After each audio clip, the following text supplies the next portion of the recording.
का महीना प्रारंभ हो जाएगा, कार्तिक पूर्णिमा तक चलेगा।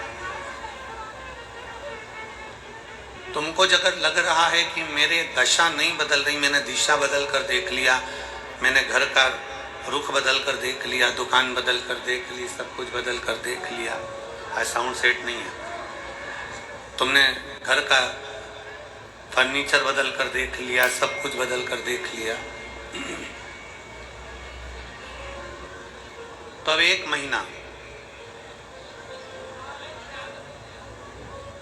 महीना शरद पूर्णिमा से लेकर कार्तिक पूर्णिमा तक एक नियम बना लो। एक चावल का दाना, केवल एक, ज्यादा नहीं, केवल एक चावल का दाना, जो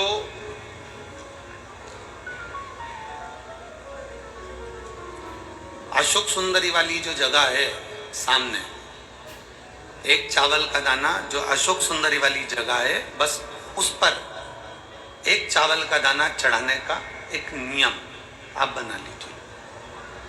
शिव मंदिर जाते हो आप लोग? कौन कौन जाता है? जरा हाथ उठाओ सभी लोग। हाँ ठीक है, रखो रखो, धन्यवाद, प्रणाम आपको, नमन, जो आप भगवान शंकर के मंदिर जाते हो। बहुत जरूरी है शिव के मंदिर जाना, भगवान के मंदिर जाना। ये विधर्मियों ने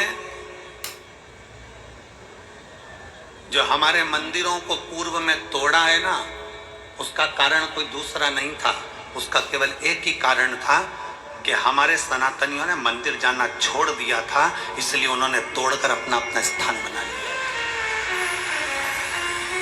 अगर सनातनी मंदिर जाता रहता, आप मंदिर की देहली चढ़ते रहते, रोज मंदिर में एकाग्रित होते रहते, मंदिर में इकट्ठे होते रहते, तो किसी के बाप की हिम्मत नहीं थी कि मंदिर की ओर आंख उठाकर भी देख ले।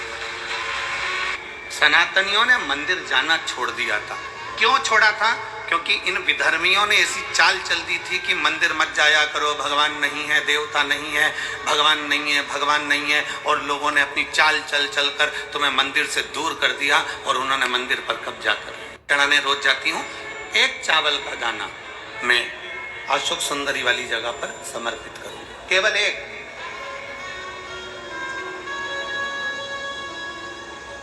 चावल का दाना समर्पित कब करना है? जब आपका शंकर भगवान पे जल समर्पित हो जाए, शिव जी पर जल आप चढ़ा लो, चढ़ाने के बाद वो चावल का दाना जो आप अपनी पल्लू में बांध के लाई हो, या गठरिया में बांध कर लाई हो, या जो जैसे भी भाव से आप लेकर आई हो, डलिया में, पल्लू में, जैसे आप लाए, वो चावल का दाना बांध।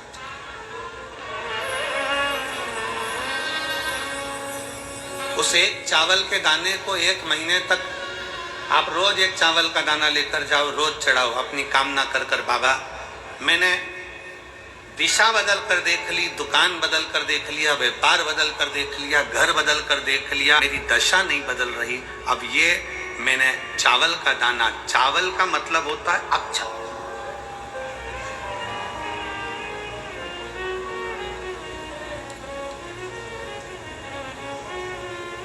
सबसे पहला अक्षता, सबसे पहला अक्षता। कभी अगर मौका मिलेगा ना, तो ऐसी ही कोई शिव महापुराण की कथा में हम जो कल्याण के अंक पढ़ते हैं, जिन जिन कल्याण को हम पढ़ते हैं, कल्याण का अंक जो निकलता है उसको हम पढ़ते हैं, तो उसमें बहुत सुंदर सुंदर बातें मिलती हैं। कभी अगर मौका मिलेगा तो एक बार कल्याण का अंक शिव का हम आपको एक एक पृष्ठ का दर्शन कराएंगे कि उस पृष्ठ पर क्या लिखा।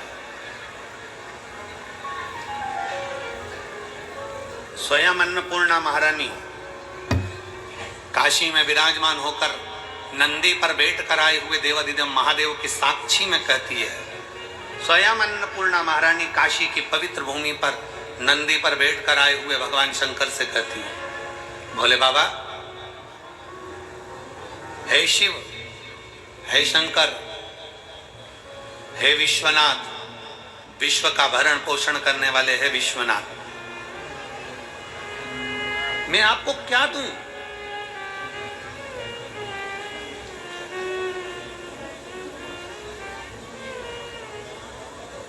मैं आपको क्या प्रदान करूं?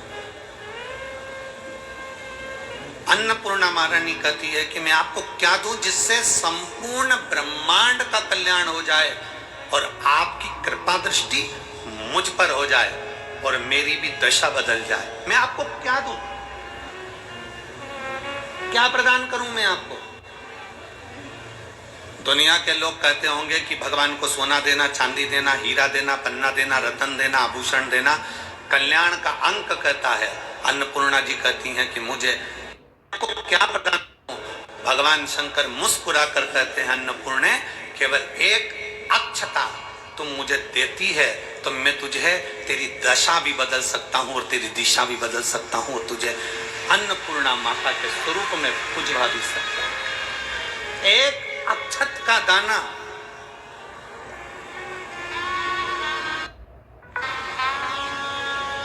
तिलक लगाते हैं, मेरी जीजियां तिलक लगाती हैं, तिलक लगाती हैं तो चावल लगाती हैं कि नहीं लगाती हैं? बोलो, जम के बोलो जरा। लगाती हैं ना? तिलक में चावल लगाया जाता है।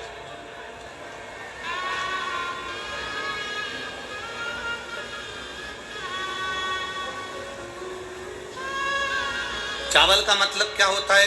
तिलक लगाने के बाद अक्षत क्यों लगाया गया? उसका कारण यह है कि भगवान मेरे ऊपर ऐसी कृपा करना कि ये जो मैंने चावल का मतलब होता है कि ये घड़ी वापस देखने को मिले। आज मैं अगर यजमान बना हूं, आज अगर मैंने आज पूजन करी है, आराधना करी है, यज्ञ करा है, अनुष्ठान करा है, देवी जी की प्राण प्रतिष्ठा करी है, मैंने कोई हवन करा है, पंडित जी ने तिलक लगाया, चावल लगाया। चावल का मतलब है कि ये बार बार जजमान बनता रहे, ये बार बार ऐसी कृपा भगवान करे कि इसके ऊपर ऐसी करुणा हो कि ये बार बार कथा कराते रहे। कि कथा कहती है कि प्रयास करो हफ्ते में, महीने में एक बार एक चावल का दाना, एक सफेद पुष्प और थोड़ी सी भस्म। शंकर भगवान को भस्म ना हो तो अबीर, अबीर आप लोग जानते होंगे, गुलाल के साथ अबीर चलती है। अबीर श्वेत आती है, सफेद अबीर आती है। अबीर भगवान शंकर को समर्पित करो। बहुत रोग ग्रसित हो गया, शरीर में बहुत बड़ा रोग हो गया, छूटने को तैयार नहीं है, बड़े बड़े इलाज करवा लिया, बहुत दिखा लिया, बहुत सब दूर इलाज करवाया, सब दूर दिखाया, पर मिटने को तैयार नहीं है। तो फिर अबीर का प्रयोग, एक चावल का दाना, एक श्वेत पुष्प और अबीर भगवान शंकर को समर्पित कर, शिव को समर्पित। महीने में या हफ्ते में एक बार भगवान शंकर को देना प्रारंभ करें। धीरे धीरे धीरे धीरे शरीर का रोग अपने आप समाप्त होना प्रारंभ हो जाए, अपने आप।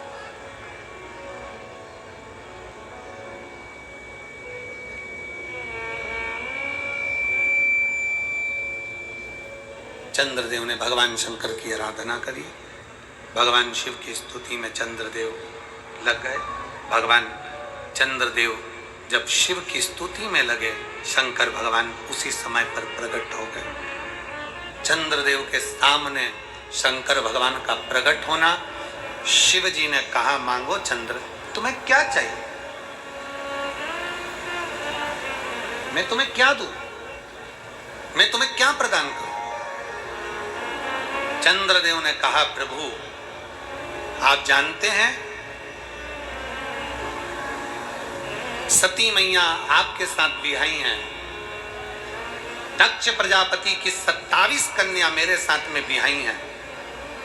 इस संबंध से मैं आपका साड़ू भाई हूं।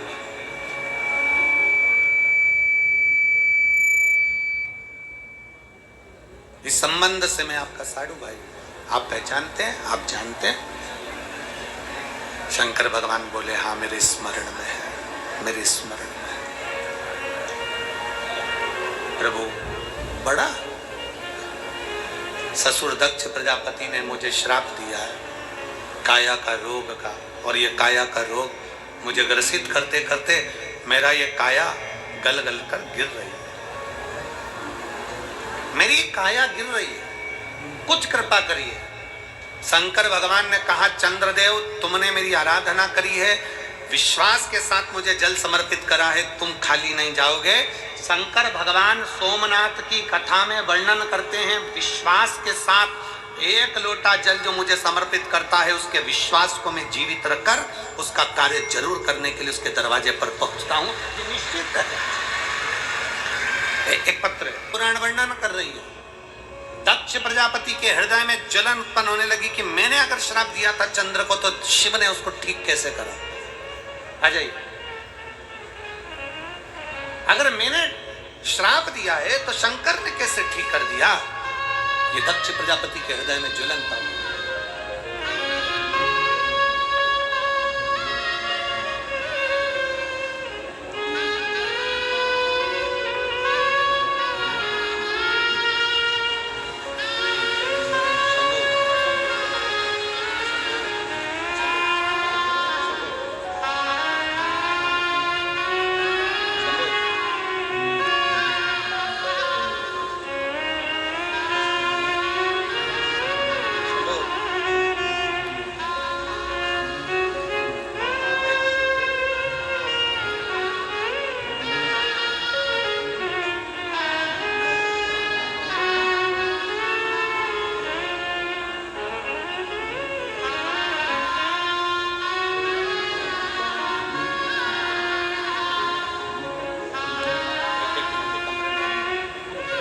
और तारकासुर ने वो रूप धारण कर पार्वती जी के नजदीक में पहुंचे।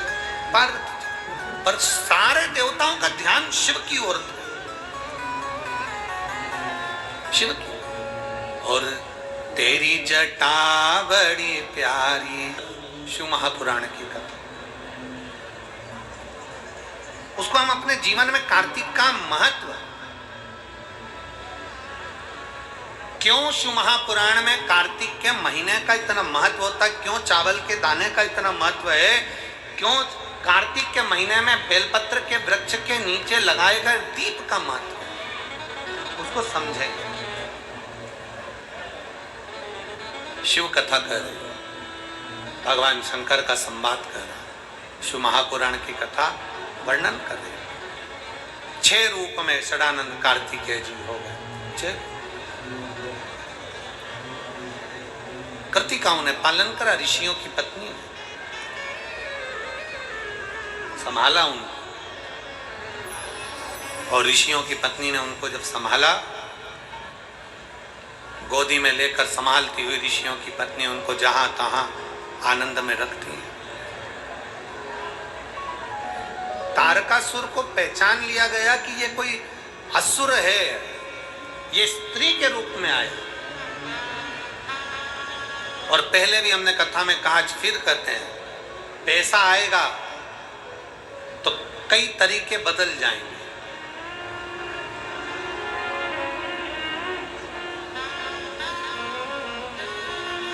पैसा आएगा तो रहने का तरीका बदल जाएगा। पैसा आएगा तो खाना पीने का तरीका बदल जाएगा। पैसा आएगा तो गाड़ी और बंगला बदल जाएगा। पैसा आएगा तो आपके फैशन को बदल सकता है, घर को बदल सकता है, गाड़ी बंगले को बदल सकता है, पैसा आपके रहन सहन को बदल सकता है। पर शिव महापुराण की कथा कहती है, पैसा कभी व्यक्ति की सोच नहीं बदल सकता, सोच अपने आप में बदलना पड़ता है।